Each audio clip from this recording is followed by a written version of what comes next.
ময়নাতদন্ত সম্পন্ন হয়েছে। হাদির মরদেহ আবারও নেওয়া হয়েছে হৃদরোগ ইনস্টিটিউটের হিমঘরে। এ নিয়ে আরও জানাতে সেখান থেকে যুক্ত হচ্ছেন হোসেন জাহিদ। জাহিদ, ময়নাতদন্ত তো শেষ হয়েছে, তাকে এখন আবারও হিমঘরে রাখা হয়েছে। কখন জানাজার উদ্দেশ্যে নিয়ে যাওয়া হবে?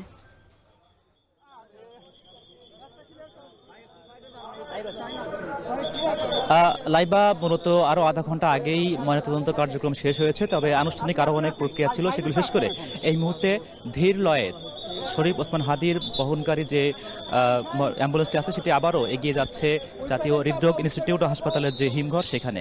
এবং যেহেতু দুপুর 2টা নাগাদ তার জানাজা অনুষ্ঠিত হবে, কাজেই এতক্ষণ পর্যন্ত নিশ্চয়ই এটি বাইরে রাখাও সমীচীন হবে না তার মরদেহটি। এই কারণে জাতীয় হৃদরোগ ইনস্টিটিউটের যে হিমঘর সেখানে আবারও তাকে নেওয়া হচ্ছে এবং সেখানে প্রায় ঘন্টা দেড়েকের মতো সেখানে তাকে তার মরদেহ সেখানে রাখা হবে।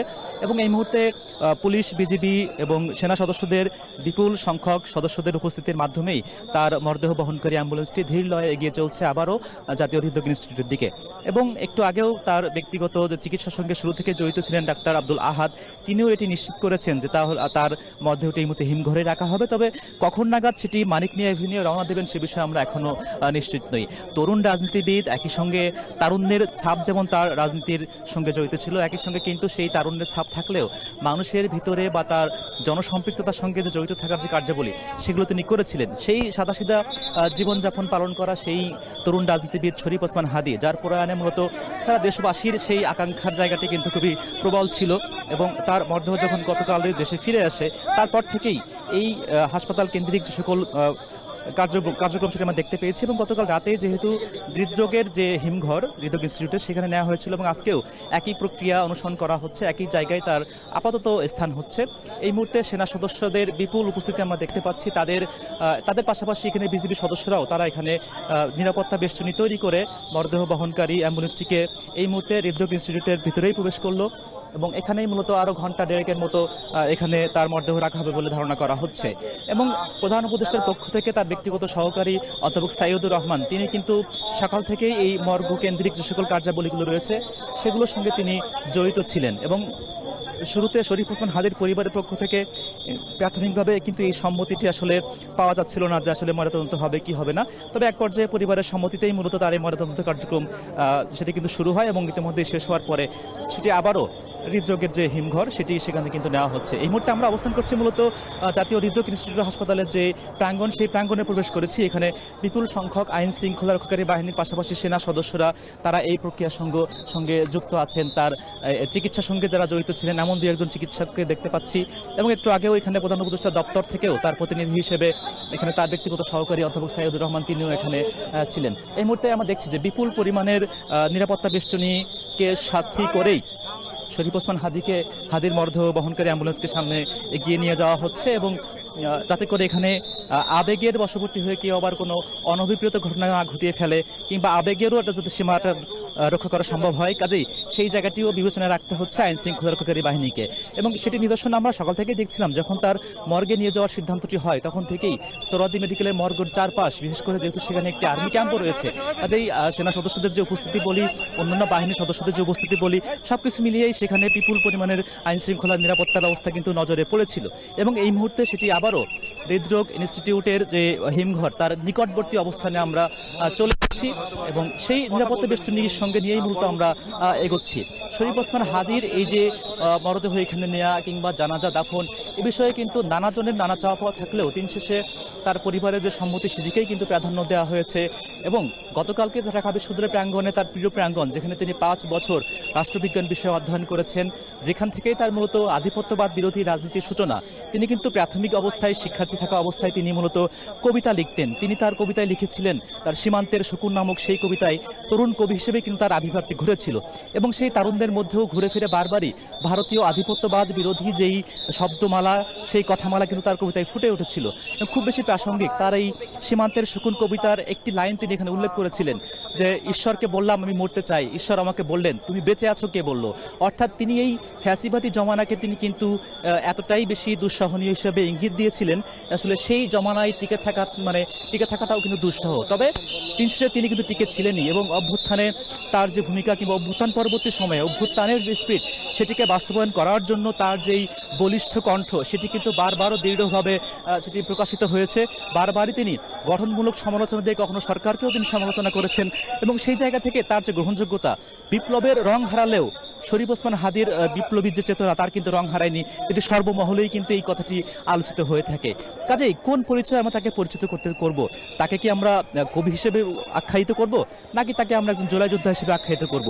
তিনি কিন্তু একই সঙ্গে যে বৈষম্যবিরোধী ছাত্র আন্দোলন তারও কিন্তু সমন্বয়ক ছিলেন। কাজেই সেই জায়গা থেকে তিনি কিন্তু সাবেক সমন্বয়কও বটে এবং সার্বিক পরিস্থিতি নিয়েই তার আজকের যেই পরিচয়টি মুখ্য হয়ে দাঁড়িয়েছে, তিনি একজন প্রাণ হারানো, তিনি একজন বিপ্লবী শহীদ এবং তার শহীদি যেই পরিচয়, সেই পরিচয়টি কিন্তু সর্বজন স্বীকৃত, সর্বজন গৃহীতও বটে। কাজেই সেই জায়গা থেকে বলতেই হয় যে তার এই মরদেহ দেশে আসা থেকে শুরু করে তার দাফন প্রক্রিয়া, সামগ্রিক প্রক্রিয়াটি জুড়েই মূলত মানুষের আগ্রহ যেমন ছিল, একই সঙ্গে অনেকের জন্য সেটি যেমন বেদনার, অনেকের জন্য নতুন করে বিপ্লবী চেতনায় উজ্জীবিত হওয়ার যেই ইচ্ছা বা চেষ্টা, সেটিও কিন্তু নতুন করে জাগ্রত করতে পেরেছে শরীফ ওসমান হাদির এই অকাল প্রয়াণ।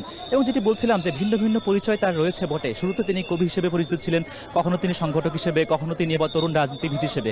কিন্তু সেই যে পরিচয়টি বারবারই মুখ্য হয়ে উঠেছিল যে তার তারুণ্যের মধ্যেও যে অন্যের উপর প্রভাব বিস্তার করার যে ক্ষমতা, সেটি কিন্তু এই তরুণ রাজনীতিবিদের ছিল।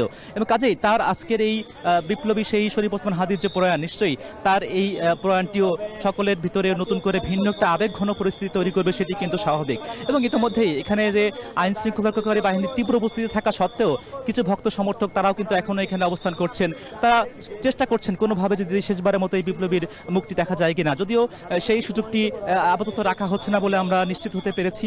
কাজেই সেই ঘন পরিস্থিতি যেমন আছে, একই সঙ্গে বিপ্লবী চেতনাকে তারা ধারণ করতে চান, যারা শরীফ ওসমান হাদির রক্তের শপথ নিয়ে নতুন করে সেই আসলে জুলাই স্পিরিটটাকেও ধারণ করতে চান, কিংবা অপূর্ণ চাওয়াটাকে পূর্ণ করার যেই চেষ্টা সেটি যেমন ধারণ করতে চান, সেই ধারণ করার নতুন একটা উপলক্ষ কিন্তু শরীফ ওসমান হাদির এই মহাপ্রয়াণ।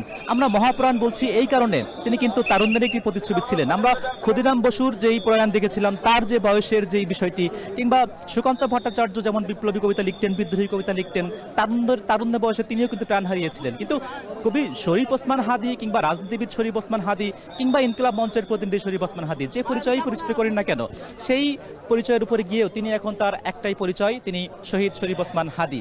এবং তার যে এই শহীদি বিদায়, তিনি কিন্তু তার উপর যে নিরাপত্তা সংখ্যা তিনি আঁচ করতে পেরেছিলেন, যেহেতু তিনি জুলাই অভ্যুত্থানের পক্ষে কথা বলতে গিয়ে কোনো দিক থেকেই গঠনমূলক সমালোচনার জায়গা থেকে তিনি কখনো কাউকে ছাড় দেননি। অর্থাৎ অভ্যুত্থানের যে স্পিরিট, সেটিকে বাস্তবায়ন করার জন্য তিনি যেমন বলিষ্ঠ ছিলেন, একই সঙ্গে তিনি ফ্যাসিবাদ বিরোধী যে সকল কাঠামো, ফ্যাসিবাদের পক্ষে যে কাঠামো ছিল তার বিপক্ষেও তিনি সেই কাঠামো ভাঙার কথাও কিন্তু বলতেন।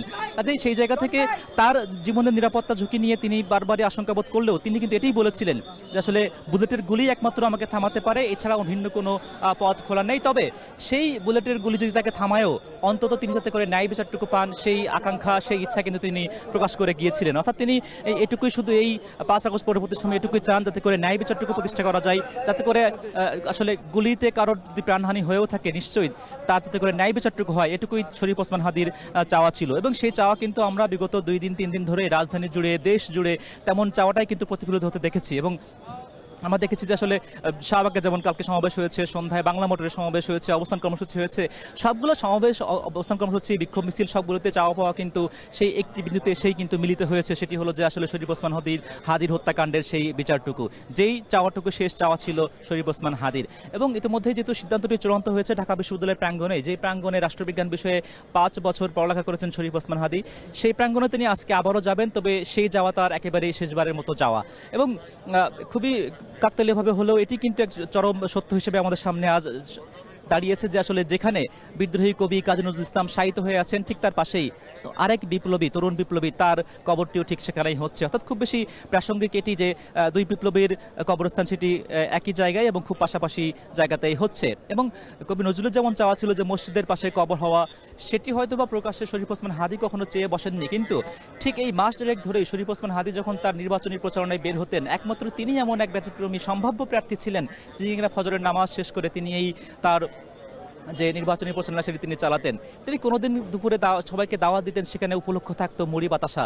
অর্থাৎ টাকা পয়সার আধিক্যতার ছিল না, কিন্তু আন্তরিকতা কিংবা বাঙালিয়ানাকে ধারণ করা বা সাদাসিধে জীবনকে ধারণ করা, সেটির ধারণ করার চেষ্টাটা কিন্তু শরীফ ওসমান হাদির ক্ষেত্রে বেশ লক্ষণীয় ছিল। কাজেই তিনি যতটুকু প্রভাব রেখেছেন, তিনি তার সাদাসিধে জীবন যতটুকু মানুষকে আকৃষ্ট করতে পেরেছেন, তিনি শেষবারও উল্লেখ করেছিলেন তিনি এই নির্বাচনী প্রচারণার কাজে গিয়ে তিনি বাসায় পরিবারকে সময় দিতে পারতেন না। শেষ রাতে কখনো বাসায় ফিরলেও আবারও ফজরের নামাজ তাকে বের হয়ে যেতে হতো। তবে তিনি এই পরিবার এবং তার ভক্ত সমর্থক এই দুইটিকে কখনোই মুখোমুখি দাঁড় করতে চাননি। তিনি এটিই বলেছিলেন যে আসলে তার সঙ্গে যারা কর্মী সমর্থক, যারা তার জন্য ভ্যান র্যালি আয়োজন করছে, যারা তার জন্য প্রশ্নোত্তর পর্ব আয়োজন করছে, যারা তার জন্য প্রচারণা কার্যক্রম করছে, মুড়ি বাতাসা কার্যক্রম করছে, তাদেরকেও তিনি প্রাসঙ্গিকভাবে তিনি কিন্তু সেই সমানভাবেই মূল্যায়িত করতেন। তো লাইবা আমরা তো আসলে সেই সকাল থেকেই নজর রাখছি, এখানে আপাতত হিমঘরেই রাখা হচ্ছে শরীফ ওসমান হাদিকে, এবং এখান থেকেই মূলত মানিক মিয়া ঘনিত নেওয়া হবে তার জানাজার জন্য। নিশ্চয়ই তার আগে আরও একবার যুক্ত হয়ে আপনাকে সর্বশেষ খবর জানাবো। আপাতত এই ছিল আমার কাছে সর্বশেষ।